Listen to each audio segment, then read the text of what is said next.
I think they see the next is a Zara for Manchester United. Daughter, post. If you want that one still. Good afternoon, good afternoon. Afternoon. All right, thanks everyone for getting on the call. Tapua, thanks for getting here early. No problem, no problem. Good afternoon, everybody. Just going through the setup process. It'd be great if we could get some cameras on, please.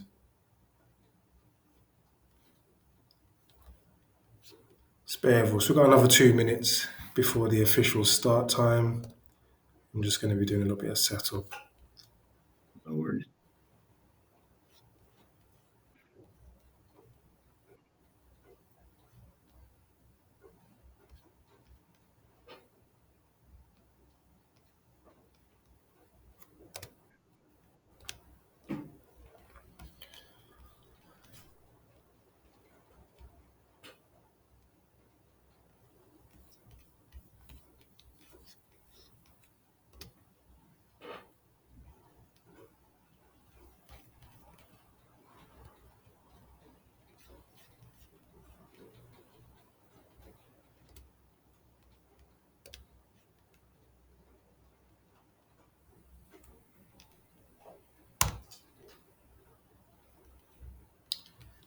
Right. I am going to share on the screen the meeting agenda, and I'm also going to add it to the chat as well. Just helps everyone to follow the conversation and just sparks a little thought as well.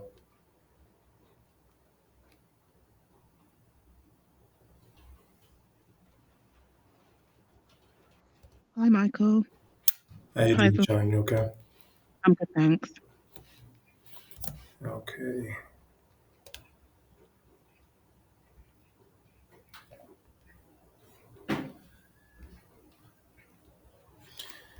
All right, one more minute and we'll get into it.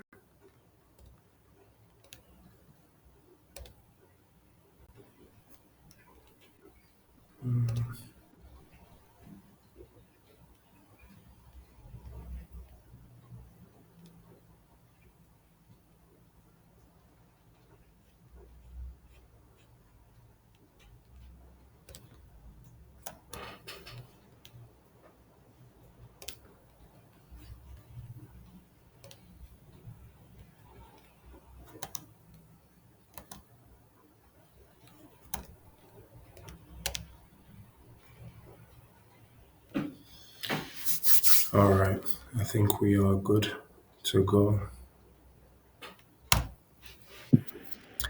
All right, so we've had a good uptake on this call today. We've had a fair few people sign up. We've currently got 16 people on the call. So very thankful to have you all on. Thanking Tapua for jumping on the call today. Very well experienced person.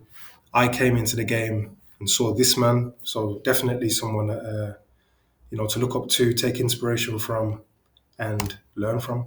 100%. All right, so just some housekeeping. As always, it's just an open conversation. It's a conversation for everyone to jump into, learn from, share their experience on. The social housing group is just about sharing value. The benefit to me is I get to network and meet more people. And instead of having conversations in a lot of different places, I can, as best as possible, share the value in one place. And if it turns into business or something fruitful, then that's perfect. But whatever happens, it's it's almost for me the idea of remembering that I'm in the business of care and not losing sight that the care comes first within it. So if I ever get too caught up in the numbers and the profits and the this and the that, I start to lose sight of what I even got into this for. The more people are helped, the more we get the good outcomes and the outstanding results. Profits are naturally going to come as a byproduct of actually delivering what we're supposed to deliver. So that's the point of SHG, to remember that social housing, supported accommodations, social living in any of its forms is actually about the social side of it and making sure that people are okay and better off when they come into our services. All right, so today's conversation, I guess we can start with two big questions. Why do we do what we do? And what motivates us to keep going in this demanding but rewarding sector? And let me stick on that for a sec. So just going first, for me, I really feel like social housing and supported accommodation kind of found me. It wasn't necessarily something I was looking for. I was just a property investor, a property professional looking for new strategies within the industry. And once I learned about supported accommodation, the idea of being able to make a profit and help others, it became a bit of a no-brainer to me. It was motivating because I could sleep easy at night. I could know that I was doing something worthy, something meaningful, and something that actually makes a difference to the community without having to sacrifice my ability to live a decent life and look after my loved ones. So by combining the two, it's something that I knew I could throw myself into without any reservation. So I would say that's my reason for getting into supported accommodation. Tapua, maybe you could tell me your why. Yeah, sure. Similar to you in some way. In property first before I kind of came into supported living. My mum was a nurse all her life, so I had an idea of the whole care sector and health and social care and whatnot. When I was 17, she got me a job in a nursing home that she was managing at the time. And from then I swore to never ever work in care again because it was absolutely horrible. You know, the stereotypical smelling as soon as you walk through the door, nursing homes. I don't, can't say hand on heart people were being well looked after, but this is 30 years ago, whatever. It's a long time ago. But from then I said, it's not something I wanted to do. Fast forward, opportunity came up to get involved in social care, more from a business development background or business development aspect, because I still had this, I don't want to say trauma, but I still had this issue from back in the day of, I didn't want to work in care. I kind of hesitated quite a lot to jump at the opportunity, and I was interested in other things, renewable energy and other things that I was doing at the time. So I wasn't really kind of in a rush to get into it. So I kept hesitating, but this was someone very close to me. They kind of kept pushing me, and eventually I was like, all right, cool, I'll do it for a couple of months, and then I'll go and do something else. And that was 10 years ago. When I came here for a couple of months, and that's the longest couple of months I've ever seen. Once you're in it, though, I think for those of us that are already in it or that are getting into it or that working as professionals, it's really interesting for me because I find a lot of people like, oh, that's really rewarding. You're doing great things. You're doing great work. And some people even go as far as saying you're doing God's work. I find that quite interesting because a lot of the time it's just work because there's always something else, right? There's always something else to do. You're looking for referrals. You're looking for new business. You're opening up new sites. You're recruiting people. You're training. You're dealing with safeguarding. You're dealing with complaints. You're dealing with concerns. So sometimes it's hard to get the time to actually reflect and look at the good work that you're actually doing, Right. and look at the outcomes of the people that you're supporting and how well they've improved over the last, 3, 6, 12 months, couple of years, or what have you, because there's always something else. Kind of finish one thing, rush on to the next thing. So it is very challenging. Naturally, a lot of people speak to me like, oh, I want to get into supported living. I want to do this. I want to do that. And of course, a lot of people have seen some of the headline numbers of, some people are invoicing 15 grand a week or, whatever the case might be. And my thing is always, look, if a local authority is willing to pay that much money, there's a reason for it. They're not just going to be paying that for no reason. Of course. Number one. So are you able to deal with the, for lack of a better word, hassle that come with that level of risk? Because really that's what it is, right? When we're managing risk at the end of the day, because these are individuals with certain risk profiles or certain issues, which translate into risk, which means your service or your business or your staff are going to be having to face a certain level of risk whilst they're supporting that person. So yeah, people see those big headline numbers and think, you know what, this is great, I want to get into this. But I say to a lot of people, yes, it can be very rewarding. both in terms of helping people and both in terms of financially. But it can also be very hard. There are other things that you can do out there that you can make money without the stress that comes with this. 100%. So if you want to do it, by all means, I'm happy to support people and to help people to get into it. But I also give everybody the warning that if it's just about the money, there's easier ways of making money without the stress. 100%, 100%. And just to echo that, one of the things I always tell people is there's going to be times when the money isn't enough, and there's going to be times when the money's not even coming in. You might have a delayed payment, a this, a that. It might come in, and you thought the money was okay, and then you realize that the profile of the person that they've placed with you actually does not match the money that they're paying because they've kind of been a bit cheeky and undercutted you. So there's times when you need to be fully committed and just want to see the best for people because it's not going to be enough. It's not going to be enough at all. Is there anyone else in the group that wants to go ahead and talk about their why? Why are you in this sector, or why do you want to get in? What do you feel like you can offer it, or what do you feel like it can offer you?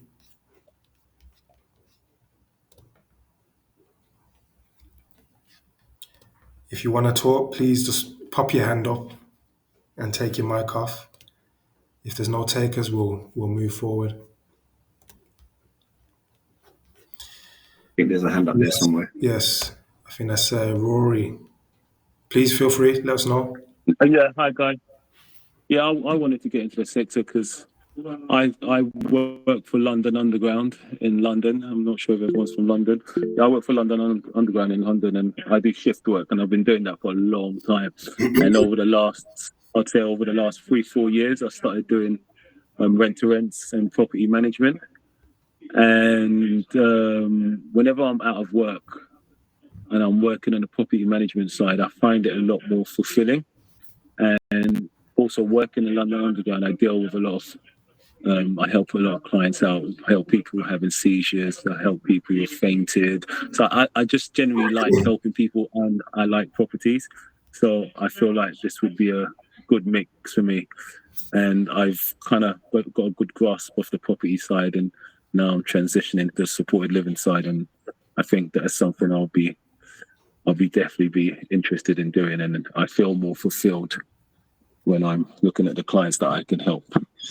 100%. And we've had a few conversations. Can you just let the people know what type of care that you're looking at entering into? What service users are you trying to help? So we're CQC registered, and we do mental health. Okay. Yeah. I might ask you, please stay on the call because I might ask you some more questions later, especially around the CQC side of things. I myself, we're not CQC registered, but I have heard a lot about it, and I've even heard that even if you're working with young children, there is some kind of overlap between Ofsted and CQC, where if you are dealing with complex needs or learning difficulties, sometimes a CQC regulation is sometimes even enough, where they'll kind of put the Ofsted to the side and say, well, as long as you're regulated in some way and you can show that you can handle these needs, you can work with us. So, yeah, I'm interested in learning a little bit more about that. On that point, it's generally, sorry to jump in, I know somebody else wanted to speak, but on that point, on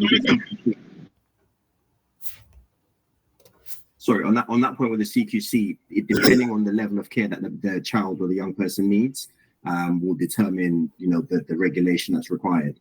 So some, and again, also depending on your local authority, some will insist on dual registration. Some will say, as long as you've got the CQC, because you can get CQC registered for children, I think from 4 years old. Right. Basically around if they've got, let's say, certain complex health needs, that you need to be CQC registered to look after those needs, even though they're under 16 or under 18, your CQC registration would cover you for that personal care, for that health element. But yeah, it starts to get a little bit grey, starts to get a little bit technical. Yeah. But yes, it can be done depending on the needs of the people that you're supporting. Right. Okay, Debbie, you're up, please. Hey, my why. Good question. So I think one of the things that resonated with me is what you said at the beginning, that Tapwhite might have been you, that there's other things that you can do and actually earn a good income.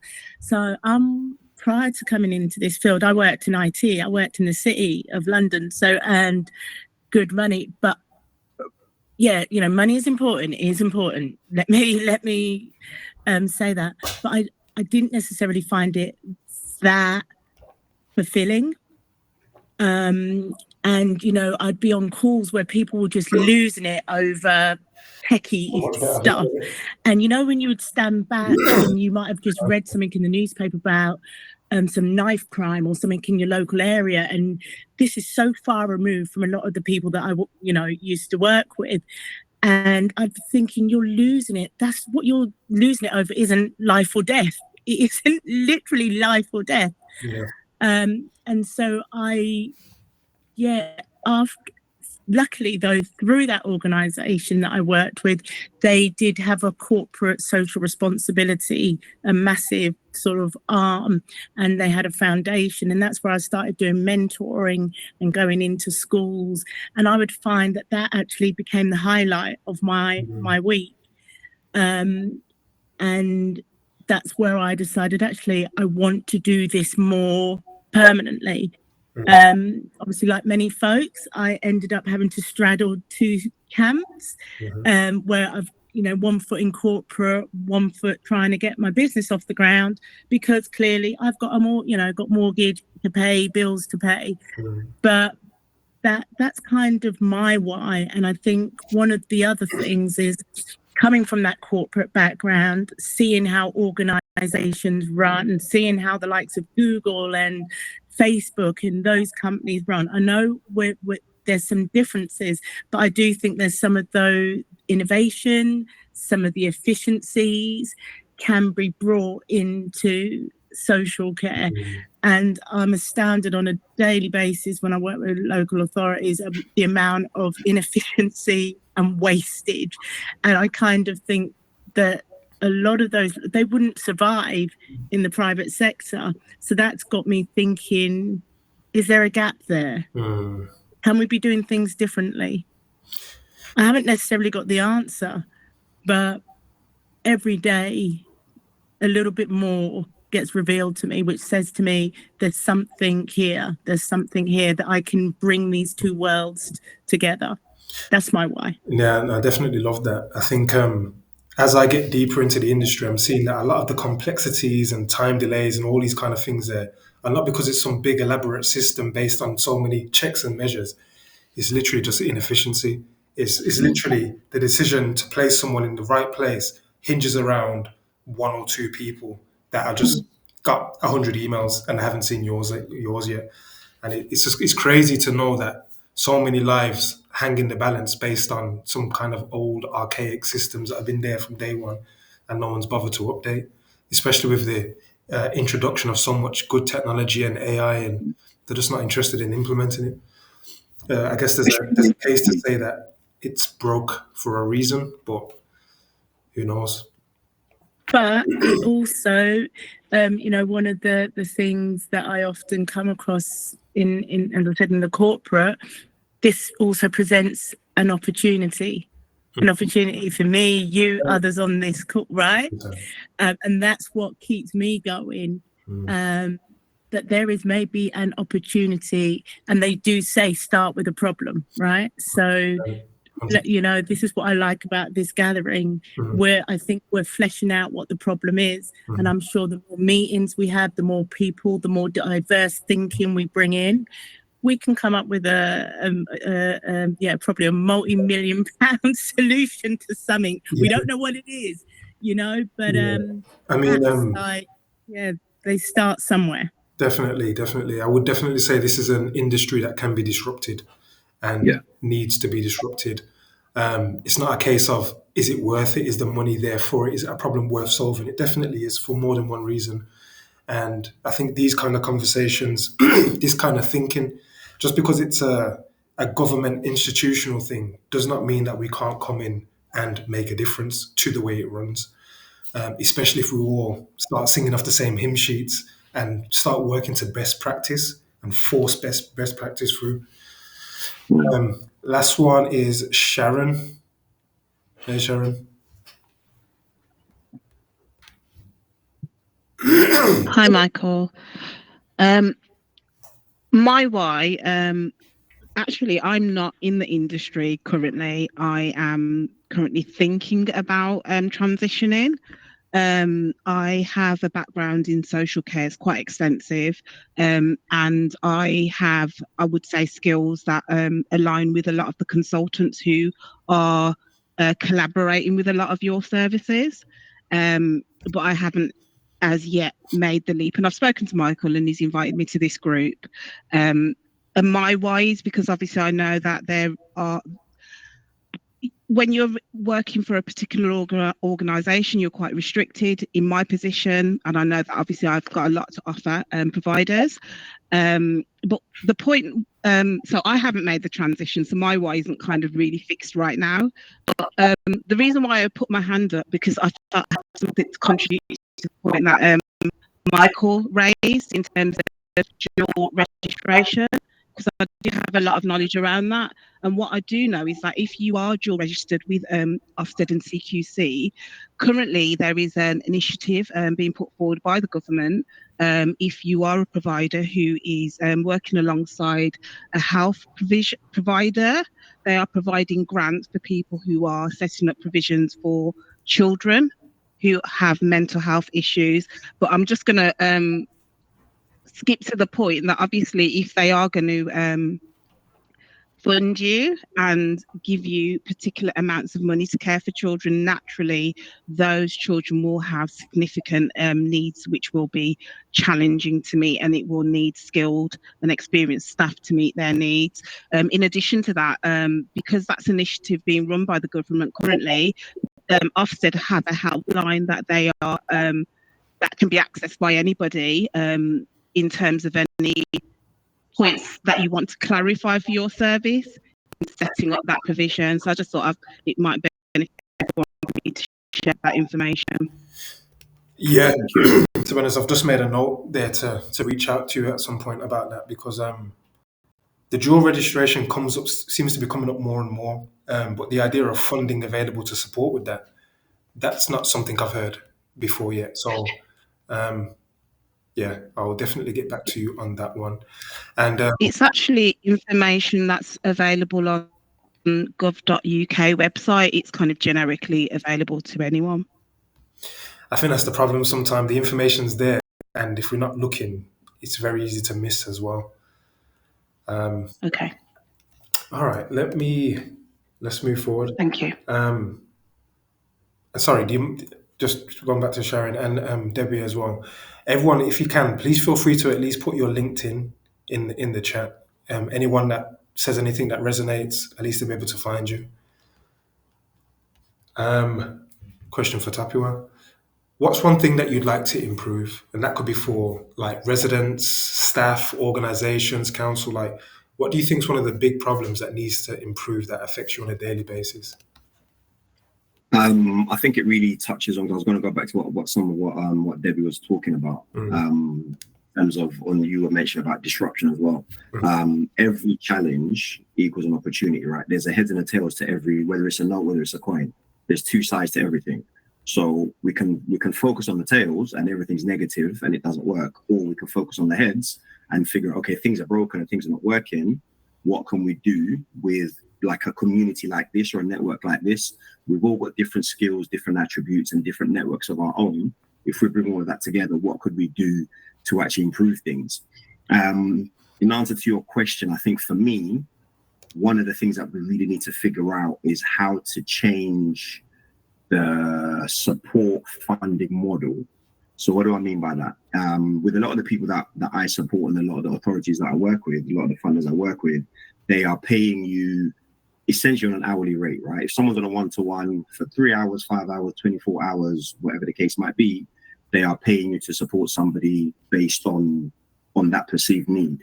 A lot of the authorities are broke. A lot of the authorities are bankrupt, certainly in the areas that I work in. Not to single them out and, big up anyone from Croydon, but Croydon has been broke for the last 2 years. But them and other authorities still need to fund placements. But what ends up happening is because they don't have money, they want to cut the value or the cost of those placements as much as possible. which is understandable because it's government money and we need to make sure it's being spent properly, etc., etc. But at the same time, we also need to make sure that we are supporting people properly, that the relevant resources are put in place so that somebody can be supported in line with their needs. If the money isn't there or the funding isn't there or the hours aren't there to support people, then you end up with situations where people relapse, people decline, people go backwards and end up needing even more support. So it actually becomes more expensive in the long run because they're trying to save money in the short term. They actually end up spending more money in the long run. So in answer to your question, for me, I think that the thing that I would like to fix, I'm still trying to figure this out, and maybe it's a separate conversation we can have with some of the people on the call, is how do we change the funding model so that maybe it's more geared towards maybe outcomes as opposed to it being geared towards somebody's needs as of today. It's more geared towards outcomes because as many of us know, if I'm supporting somebody and they start to do very well because I'm supporting them well and because I'm investing that time, that energy, all of those different strategies, managing the behaviors, etc., and they improve, inevitably the funder's going to say, oh, they're doing good now, so we're going to cut your funding because they don't need as much support. So it's almost like you, as a provider, you're being penalized for doing well. And it's almost tempting to not do so well so you don't get penalized. And I think that puts the whole thing, the whole sector, the whole model in a very dangerous predicament because we've got bills to pay, and especially now with NICs going up and stuff like that. Minimum wage is always going up. If I know that I'm supporting somebody very well and my next review in a couple of months, they're going to say, oh, this person's funding is now going to be hard. It's a disincentive for me, right? It's a disincentive for me to actually do the best I can for that person. The reason I'm here, the reason I carry on working in this sector is because I want to help people. I want to do the best I can. And I want to encourage my team to do the best they can for people. But if I then essentially get penalized for doing that, am I really going to be that motivated to give my best every day? I think that's something that we really need to, we're talking about disruption, Debbie, and looking at maybe other models from the private sector and what have you. I think that's something that we really need to look at, that model and how we can change that model so it's not penalizing providers that are doing well. No, totally agree. I think the one thing that I would like to change is the referral model. I'm seeing that even being part of West Midlands Regional Framework, being on a placement portal does not guarantee that you will get referrals. And it seems as if it's there for show and everything's already gone by the time it hits there. So I can see that this is a very relationship-based business, and friends and family will get referrals first, and then you'll be lucky to get whatever's last. So I would like a system that is fairer, based on, are you the best for the young person? Does this make sense? And everyone has a fair chance. That there can't be any favoritism within it. It can't just be, oh, I'm going to go to my phone book first and exhaust that before going through the proper channels, because I do think that is being abused, and it leaves itself open to that. So very much in the same way you said, it's almost if you are penalized for doing a good job. The system leaves itself very much open to abuse at all angles. It hasn't been considered, can this be abused, and let's tidy this up to stop that from happening. So that's one of the things that I would change. In the interest of time, I do actually just want to move on to our next section, which is introducing our guest. Thrilled to have you, social housing and supported accommodation expert. You have over a decade of experience in high quality care and support services in the regulated care space. So please just tell me a little bit about you, your journey, and what is it that you do? What is Park Hill Support Services? Amazing.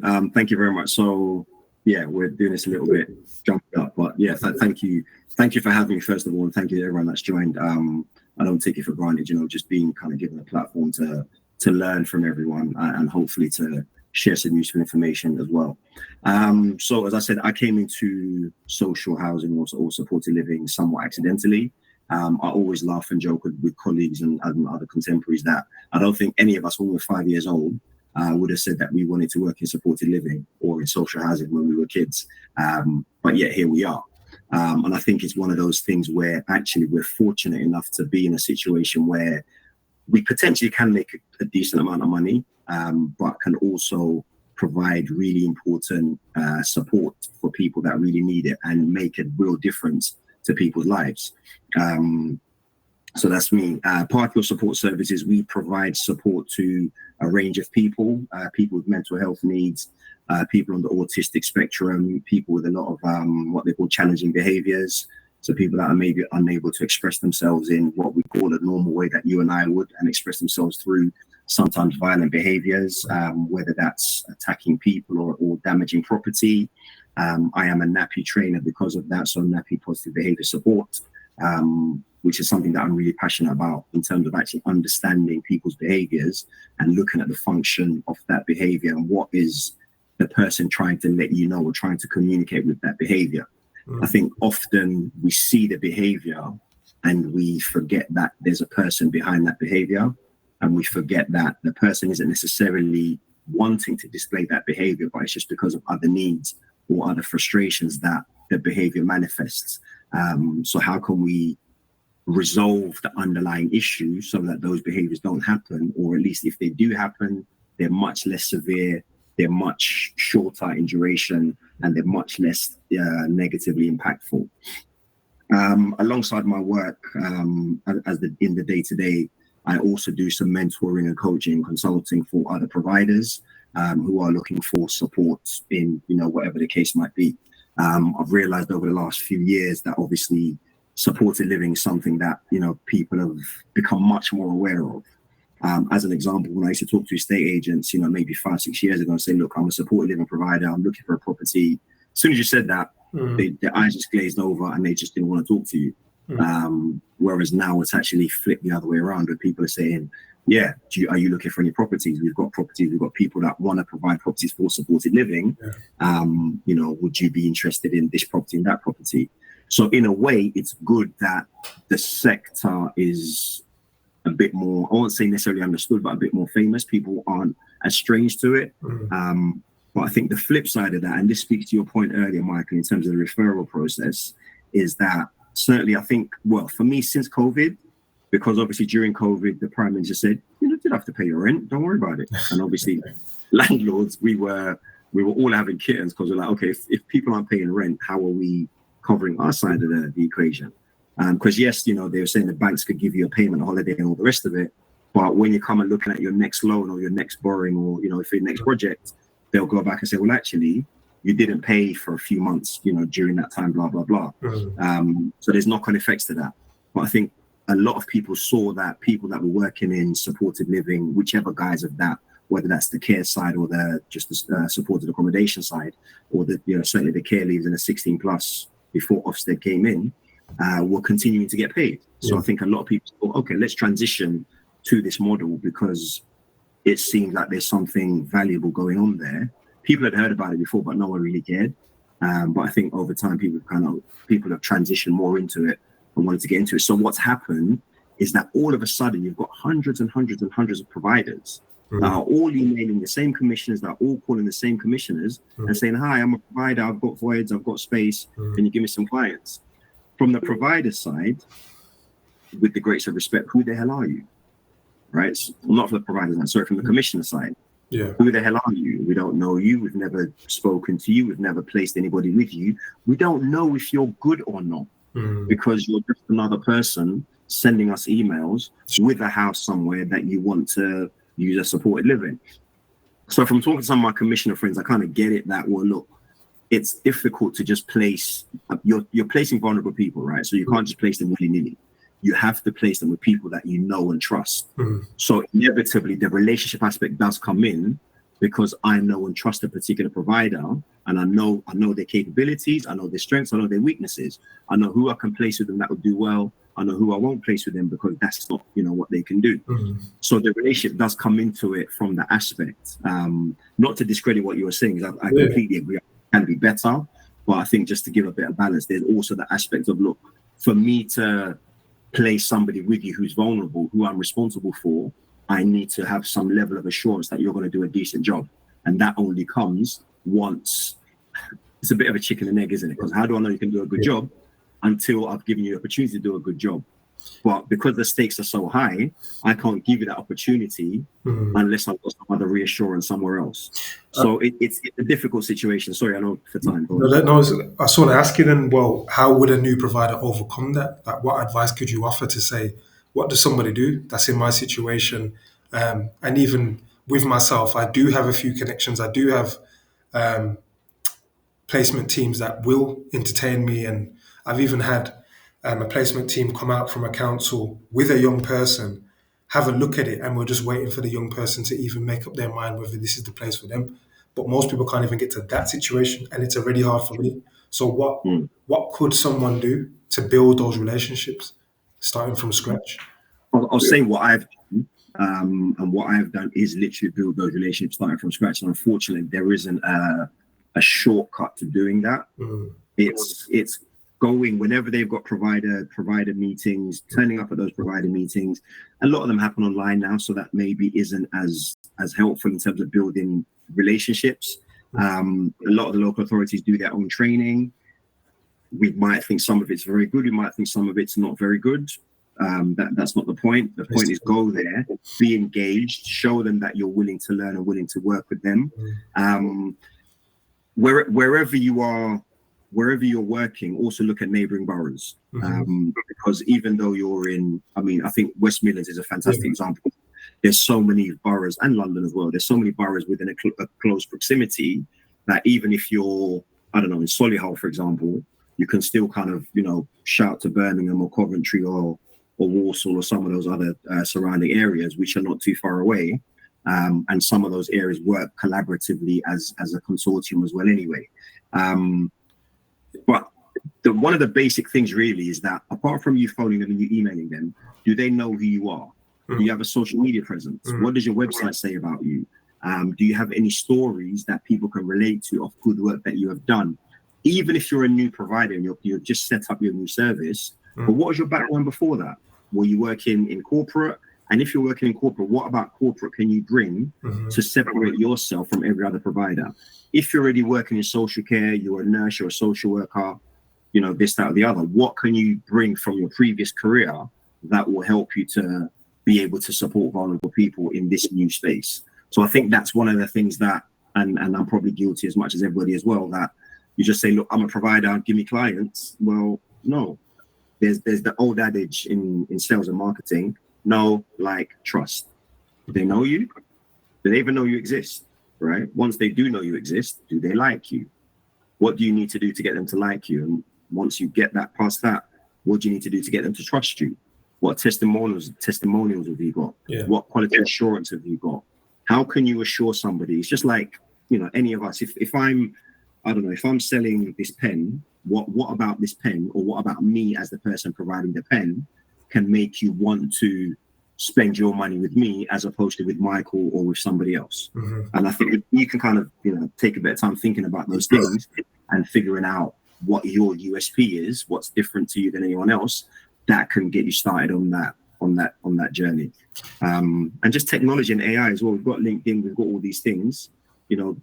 I'm not saying it works, because I also get people hitting me up on LinkedIn, and I don't necessarily reply to everybody, but I do reply to some people sometimes. If somebody comes at you with a different kind of way of connecting, that's not just, hey, I saw that you're the founder of this and I want to talk to you about this. I'm like, cool, so does everybody else. Give me something a little bit different. No, totally understand that. As you're talking, I'm just making some notes here. I feel like I'm getting a free consultancy. I'll send you the invoice, Mike. Don't worry. Yeah. I'm joking. Tell me about Supported Living Academy. What is that? Fantastic. Supported Living Academy is something that I've set up. As I've said, a lot of people are coming to me saying, look, how do I do this? And can you jump on a call and tell me about this? And can I work? I'm setting up and I'm struggling with this. So I just thought, what? I'm spending a lot of time supporting people because, I don't know, I guess I'm one of those people, maybe I take after my mum. I'm just willing to help people just to help people. If I get a thank you, great. If I don't, it is what it is. It's fine. But at the same time, time is very precious. So I realized that, look, I need to try and kind of put some structure around this and actually create a proper service where I can actually help people in a much more meaningful way to set up better services and leverage some of my experience and some of the mistakes I've made over the years to be able to help other people. And once we've worked together to a certain point, and I know that I can vouch for the policies, the systems, the procedures that you've got in place, the quality of your provision, I can then maybe make introductions to some of those commissioners that we're speaking about to help with that referral process to actually get you moving in terms of, get your business up and running. Clearly, one of the things a lot of people struggle with is I've got a house, I've got my CQC, but I'm not getting clients. I've been sat here for 11 months, paying, especially down here in London, been paying £4,000 a month for this house for the last 11 months. I've got nothing coming in. I'm broke now. What am I going to do? Whereas for me, it's like, okay, let's talk at the front end of that. Let's get things set up in a better way so that you don't end up spending that money for a year with no income coming back. So that's really what Supported Living Academy is about. It's offering consultancy and mentorship to providers who are either starting out or have been around for a while and are just kind of looking to take their business to that next level. That's Supported Living Academy is the vehicle that I do all of that through. If you can you put like a website or even a link to the WhatsApp group in the chat so that people can just pick it up and be able to follow you a little bit better? Yeah, no problem. Please. I'll do that. All right. Just conscious of time. It's only ever supposed to be like 45 minutes to an hour. So let me move forward from that. But just before we close off that section, if there's one thing that you want people to know you for or come to you for, what should that be? Great question. I'm one of those people that do a lot of different things. So I don't know if there is the one thing. I think the one thing that I'd want to be known for is being able to help people to improve their support services so that commissioners have a wider pool of people that they know, like, and trust, that are able to provide services to vulnerable people that need the support, so that ultimately those people are getting the support that they need. We're in a very weird and interesting situation where there are a lot of people that need support and need placements. There are a lot of providers, but the gatekeepers, the commissioners in the middle, are not engaging the majority of those providers to get a majority of those people in support. So I would like to be able to help on all of those sides as much as I can. So I guess that's what we want to be known for, the people that's connecting people and helping people to actually set up businesses that can work and grow, and that you can leave to your kids and you can leave to your grandkids and can actually have something meaningful that also helps us towards, we're always talking about generational wealth, or at least the people I'm listening to are. And for me, one of the wonderful things about this sector is that actually we can build these businesses that can help us to get to that generational wealth, where we have that financial freedom, not only for ourselves, but for our entire families, in terms of nuclear families, extended families, so that our kids and our grandkids have the choices that maybe some of us didn't have. 100%. That's kind of going back to, my why. That's really my why. Yeah. Helping people to get that freedom using social care and supported living to do that. Wonderful. All right. Does anybody have any questions for Tapua while he's here, while he's not charging? Yeah, feel free to put a hand up. No.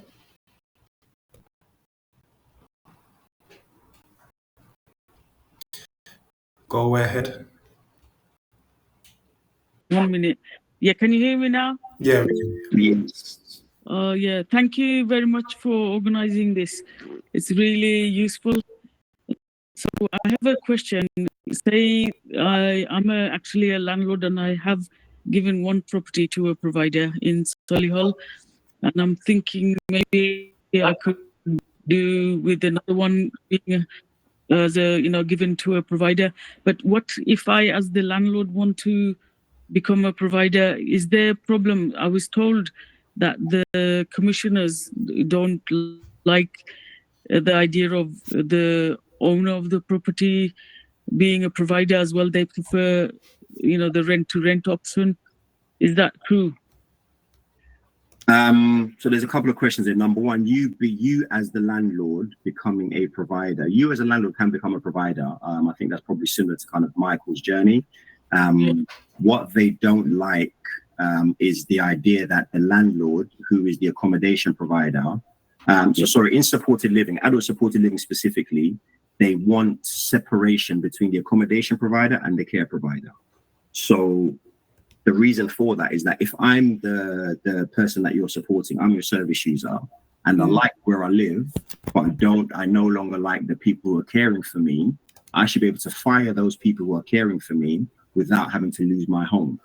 So I can still stay where I live, but I find the care company and I get another care company to come and provide that care, but still stay in my home because I like where I live, it's my community, etc., etc. Or vice versa. I may like the care company that's caring for me, but I may want to move to a different part of the country or the town, and I want to take the same carers with me, even though I'm moving somewhere else. So there necessarily has to be a divorce of separation of care and accommodation for that purpose, just to give people more control and more choice over, how their lives are being run. So because of that, the regulator and the local authority do want you as the accommodation provider. They don't want that. So they don't want that. They want that. Yeah, I'm struggling to hear you. I don't know if you can hear me, but they don't want the same entity or the same person to be a care provider, who is also an accommodation. So many people set up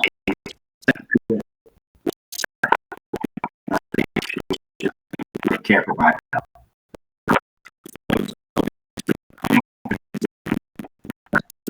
You've met people. They don't like it. Some authorities are like look at who are those companies, and if it's the same people, they start to question that. I scenario is to have a specialist and then you provide or vice versa. So I think the line is a bit crackly, so thank you very much. That's fine. Mute for a second. I think we get a little bit of an echo. Yeah, I think that's better. Any other questions coming?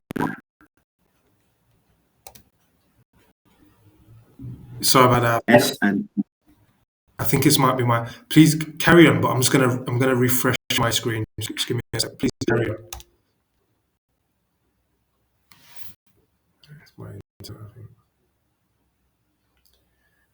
Yeah, finished. Weather's really bad here as well. Literally. True. So. Rent to social housing or rent to supported living model. As a commissioner in West Midlands, I kind of know what the response is around rent to rent.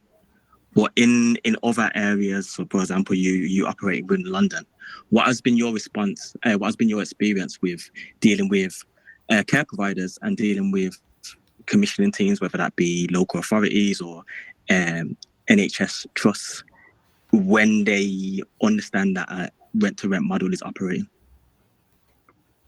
I personally have not had any issues with that whatsoever, because I think for me, a lot of the commissioners that I deal with are people that I've dealt with for a reasonably, not a long time, but for a while. And the whole issue about the ownership of the property, etc., doesn't really come into play because they're just looking for the care commissioning. But I think with most of all of the services that we provide, we have that separation where either there's a separate housing association or a separate landlord that's already in place. So the question, if the question does come up about who's paying the rent, there's already a separation there anyway, because I just make sure that that's set up in that structure from the beginning. I don't know if that's answered your question. It has answered my question. That's helpful actually, because that's how we see it as well from commissioners. We don't always know who is the landlord. We don't know whether a rent-to-rent model is in play. I've heard rumours across other services across the UK that there is some pushback around rent-to-rent situations, and a need for greater transparency, and some commissioners are asking those questions. So I just wanted to know what your experience has been, just in another area of the country. Sure. I've certainly received, I think just before Christmas, an email from one of my commissioning authorities asking, they were asking about ownership of the property, even though they're well aware that it's a housing association, separate housing association, etc. No, sorry. So some of our properties are with a particular housing association, some are with another. So they were asking for the other properties who's involved. So I think there has been maybe some kind of national sweep on who's actually doing what. It looks that way. Yeah. Those properties. But I think the best way to do it is to have a totally separate organization. I'm sure some of us here either are care providers or accommodation providers. Some of us are both in different scenarios. And I think, between the network here, we can probably resolve some of those issues amongst ourselves without having a situation where your local authority or your regulators coming in and starting to question things unnecessarily. Yeah, thanks for your response. Much appreciated. Thank you very much. It's got Shania. Oh, hi. Thank you, Michael, and thank you, Tapua. I just have a question. It could be directed to one of you or someone in the group. I wanted to find out if anyone's got any experience with providing accommodation for temporary housing. It's something that I want to get into, but I was wondering if anyone's got any contacts What council? or guidance. Yeah, what council are you operating in? I operate in the West Midlands. All right. So one thing I can say is for Birmingham, you need to be looking at the accommodation finding team. They actually have an event coming on the next few weeks, which should be easy to find on their site. But yeah, AFT, Accommodation Finding Team Birmingham, is where you need to be looking. Okay. Just for the sake of the group, because I'm sure you're not going to be the only one that is interested in this. I'm just conscious of the time as well, so we'll just take another 5 minutes. But just give me a sec, because I think that a few people can benefit from this. That's great. Thank you. That's it.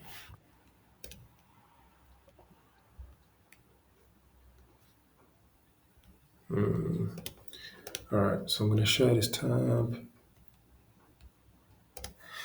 All right, so in terms of temporary accommodation, this is probably the best place to start.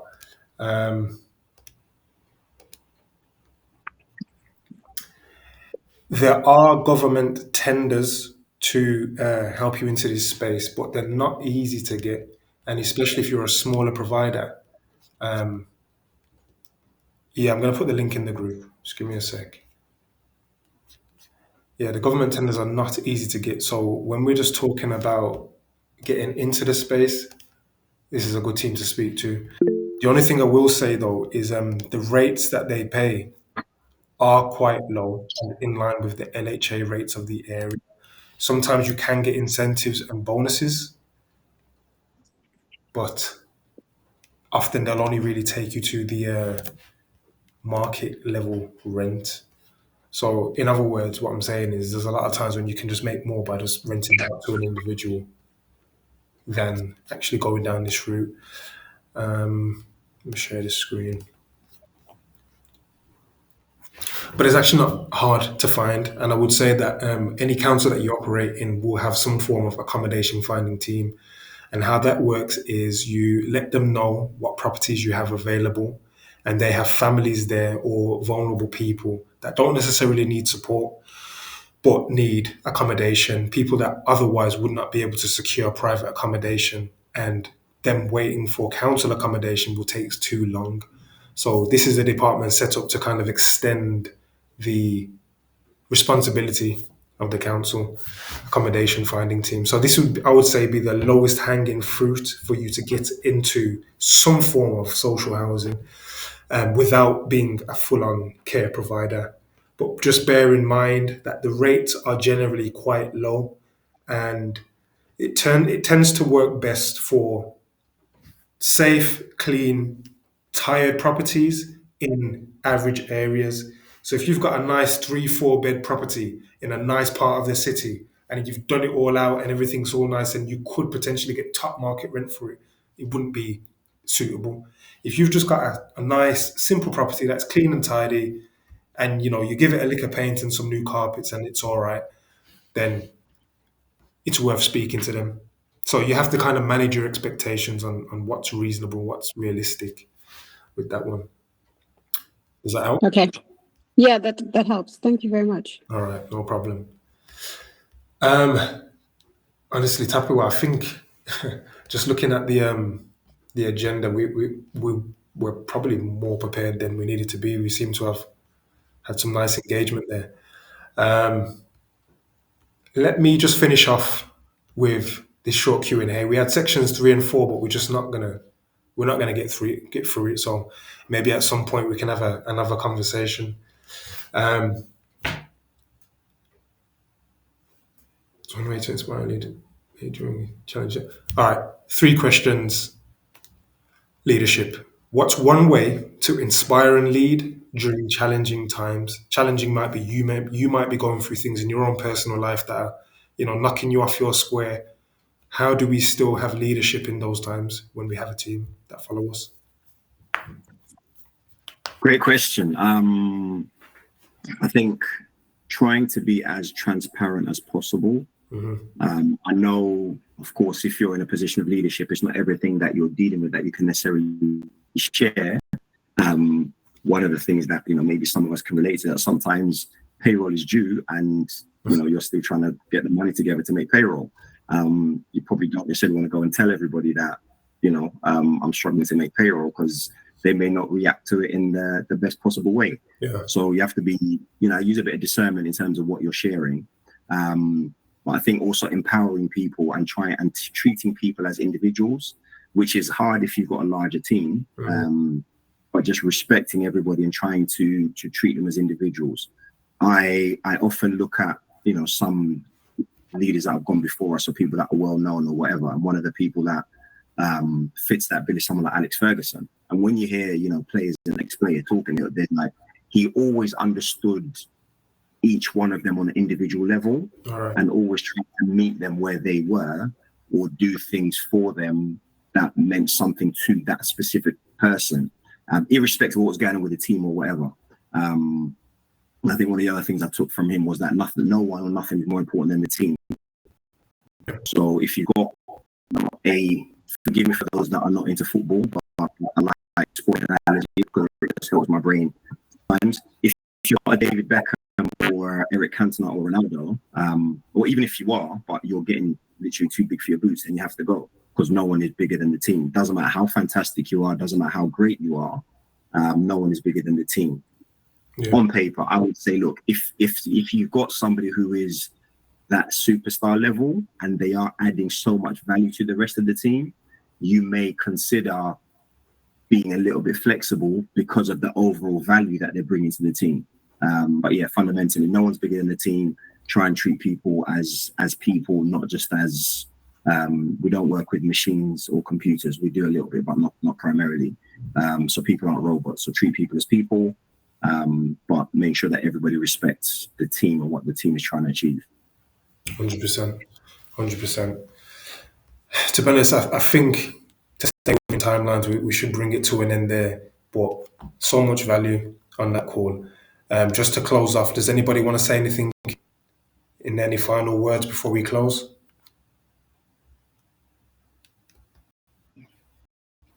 Yeah, if no one puts their hand up, then I think we're good. Well, Claude, Duncan, and David. Please go ahead, Claude. Hi. I want to find a little bit more about the invoicing process.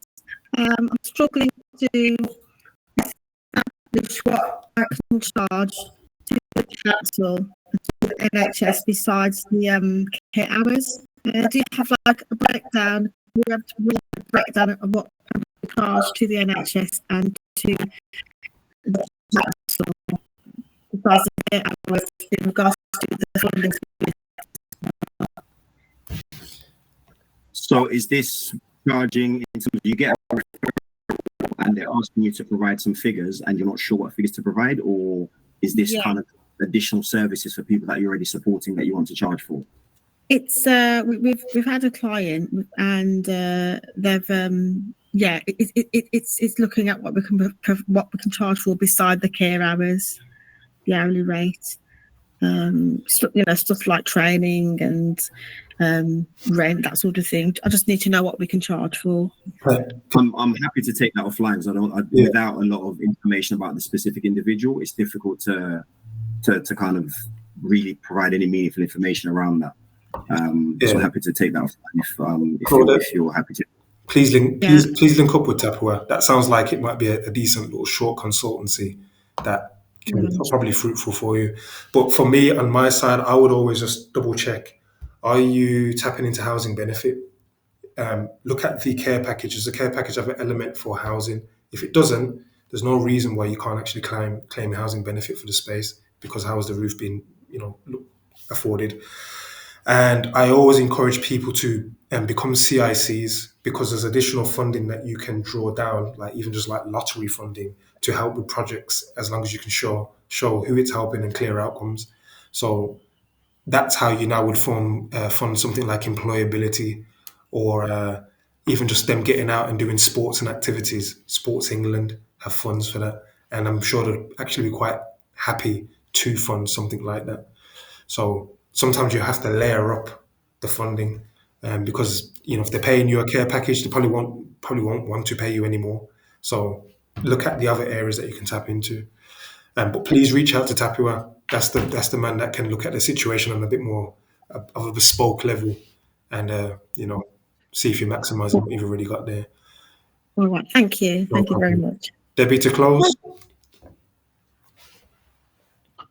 Yeah, I just wanted to say thank you, Michael, for bringing us together. You continue to do it even at your face-to-face networking events. Thank you. Really appreciate it. And Tapua, thank you for your time. It's a Sunday. People could be doing other things, watching football, Netflix, whatever. But just appreciate everyone coming together and sharing. So thank you both. No, I appreciate you all. Thank you for turning up today. I hope it shared some value. Please look forward to the next one, which is last Sunday of every month.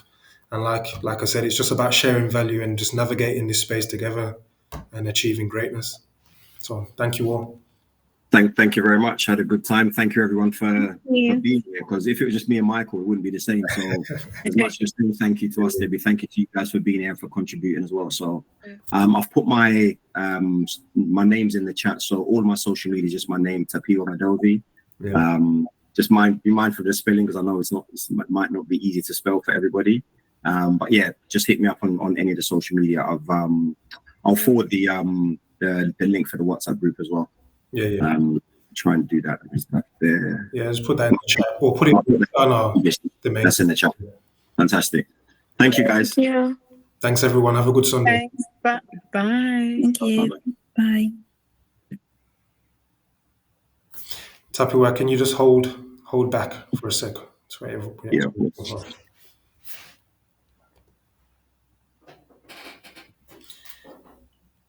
Just give it 2 minutes.